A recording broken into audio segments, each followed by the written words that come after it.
So let's talk about two things that seem like they have absolutely nothing in common: who you choose to be friends with, and why it's so hard to learn a new language. I know it sounds a little weird, but stick with me. The link between them is this hidden process in your brain, and once you see it, it can kind of change everything. It all starts with something you've probably wondered about before. Why is it that some of the absolute smartest, most intelligent people we know seem to have the smallest social circles? And this isn't just a stereotype. Research actually shows there's a real connection there. So, what is going on? And right when you think you're getting a handle on that question, here comes the twist. Believe it or not, the answer is the exact same reason why so many of us hit a total wall when we try to get fluent in another language, whether it's Spanish or Japanese or anything else. The thing that connects these two completely different parts of our lives, well, it's not a personality quirk or some kind of learning disability. It's actually a fundamental, non-stop mental shortcut that your brain is running right now, this very second, and you don't even notice it. And that shortcut, it has a name. It's called chunking.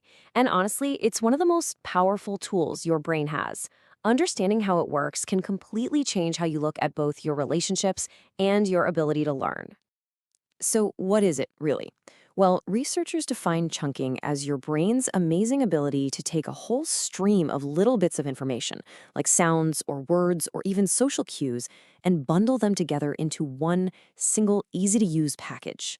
So instead of seeing the letters C, A, T, your brain just sees the chunk cat. And look, your brain isn't just doing this for fun. It has to. It's because it's constantly up against something that scientists call the now or never bottleneck. Basically, information is flying at you so incredibly fast that your brain has to process it instantly or it's gone forever. Just think about an average conversation. You're processing somewhere around 150 words every single minute. That is a fire hose of sounds and meanings and intentions. Trying to process every single one of those little sounds individually? No way. It'd be impossible.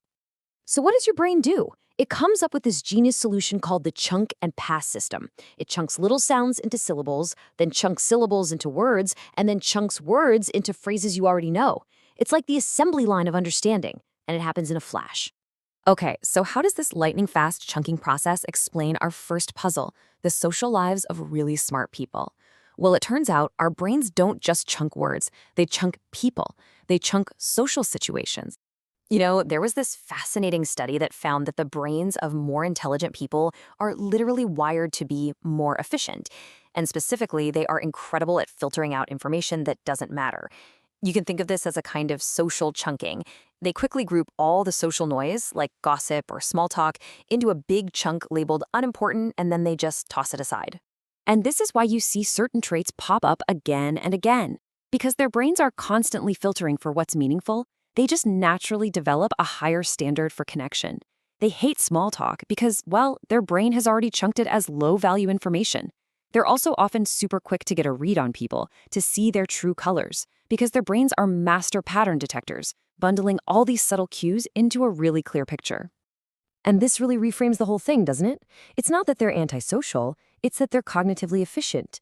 They aren't trying to avoid relationships, they're trying to avoid the mental exhaustion of processing interactions that their brain has already flagged as, well, just not that fulfilling.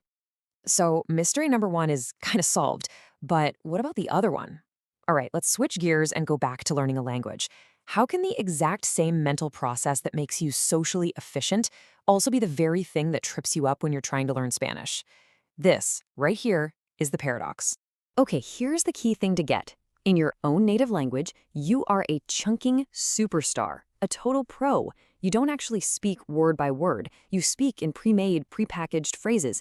In fact, some researchers estimate that almost half of everything we say is made of these memorized chunks, like, by the way, or I see what you mean, or what's going on. And this is where you can really see the huge difference in how we learn. Think about it. When you were a baby learning your first language, your L1, you just heard streams of sound and your brain chunked them together to make sense of the world. But now, as an adult learning in L2, you start with single words and you try to map them onto the concepts and the language chunks that you already have from your native language. And what happens is this. You get a kind of cognitive traffic jam. It's called L1 transference. Your brain's old shortcuts, those automatic, deeply learned chunks from your first language, they just get in the way. They're literally fighting with the new patterns you're trying to form, which makes it incredibly difficult to create new, natural-sounding chunks in the language you're learning. Okay, here is a perfect, real-world example from the research. A native Chinese speaker learning English might say, "Can I open the TV?" Now why? Because in Mandarin, the common phrase for turn on is made of chunks that literally mean open and television. Their brain is just using the old, efficient shortcut it already knows, and it just sounds wrong in English. Okay, so we've seen how this one powerful brain mechanism, chunking, shapes two really different parts of our lives. So the big question now is, what can we actually do about it? How do we get some control over this automatic process? Well, the first step is just recognizing that chunking is a total double-edged sword, right? The same mental habit that makes you a master of your own language and efficient in your social life can also box you in, creating these learning plateaus or even feelings of isolation. Just being aware of it is half the battle. So, for language learning, the solution is to work with your brain's natural tendency, not against it. Instead of memorizing single words from flashcards, start focusing on learning and practicing whole phrases. Listen to a ton of authentic audio from native speakers so you can absorb the natural chunks and rhythms of the language.